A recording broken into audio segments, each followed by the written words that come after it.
I mirë se ardhur, I domosdoshëm e I nevojshëm, pra për të argumentuar tani në mënyrë institucionale krimet që janë bërë në Kosovë e kryesisht mbi familjen Jashari, por gjithandaj në Kosovë.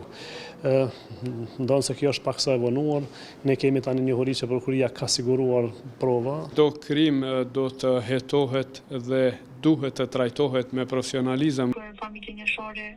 askush nuk është dënu, që do të më kuptu fakti që na I na shtet. Edhe armiku do të më kuptu që do të më dënu. Po kjo është një lajm I mirëpritur, pra është I mirë se ardhur, I domosdoshëm e I nevojshëm, pra për të argumentuar tani në mënyrë institucionale krimet që janë bërë në Kosovë e kryesisht mbi familjen Jashari, por gjithandaj në Kosovë. Ndonë se kjo është paksa e vonuar, ne kemi tani njohuri që prokuria ka siguruar prova, sepse kemi shumë avokatë angazhuar sipas detyrës zyrtare, edhe pse ata do të mbrojnë dhe përfaqësojnë disa të akuzuar në mungesë, pra avokatët duhet bëjnë punën e tyre, duhet të mbrojnë të drejtat atyre që mungojnë, sepse në fakt janë zë e të akuzuara, por mbi të gjitha ata ndihmojnë drejtësinë për të bërë punën e tyre, sepse mbrojtja e detyrueshme do duhet të ishte shumë më parë një akt akuzë të tillë. Fatmirësisht krimet e luftës janë në raste që nuk parashkruhen dhe prap është një thënie më mirë vonë se sa kurrë dhe më parë nuk kemi pas edhe legislaturë, nuk kemi pas për këtë çështje, s'kemi pas pra mundësi ligjore për të ndjekur në gjykimin në mungesë dhe tani pra është krijuar mundësia, vetëm se nevojitet angazhim më I madh I prokurisë dhe gjykata pra të lëshoj edhe letërrështime ndërkombëtare që kudo që ndodhen e kudo që gjenden ata që kanë bërë krime, pra të gjykohen dhe të eventualisht të marrin dënimin e merituar. Po sigurisht që tani pas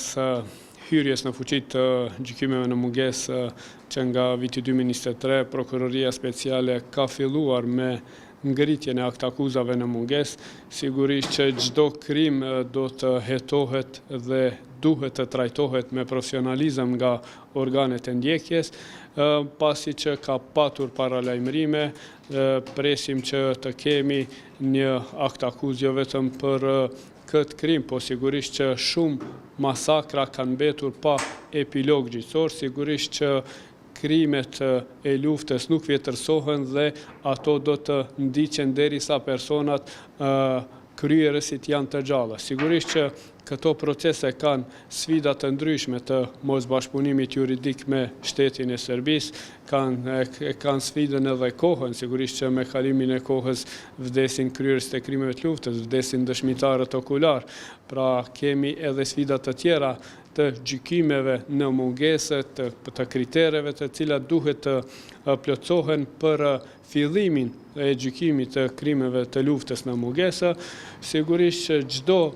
trajtim, çdo akt akuz në mungesë dhe çdo proces penal I cili është trajtuar në mënyrë profesionale ku janë respektuar të drejtat e palëve në procedurë, qoftë akuzuari, qoftë palës së dëmtuar, sigurisht që është I mirëseardhur. Pra çdo akt akuz e bazuar në prova të padiskutueshme, në prova kredibile, është e mirëseardhur dhe viktimat e krimeve të luftës janë duke pritur për mbi 27 vite për drejtësi dhe në anën tjetër kemi parë që kemi një numër shumë të vogël të personave të dënuar. Besoj që është një gjë shumë e duhur, goxha vonë, por megjithatë prap mirë që e ka ngritur si çështje, sepse këto e kam përmendur edhe në protestën e kaluar kur kam qenë Hag, mundën me po prononcimet e mia. I kam lidhë me faktin që krerët e luftës janë në Hag edhe në të njëjtën kohë për familjen Jashari askush nuk është dënu, që do të më kuptu fakti që na I na shtet, edhe armiku do të më kuptu që do të më dënu për gjithçka që e ka bë, për vrasjet edhe gjithçka që kanë arrit me bë në Kosovë.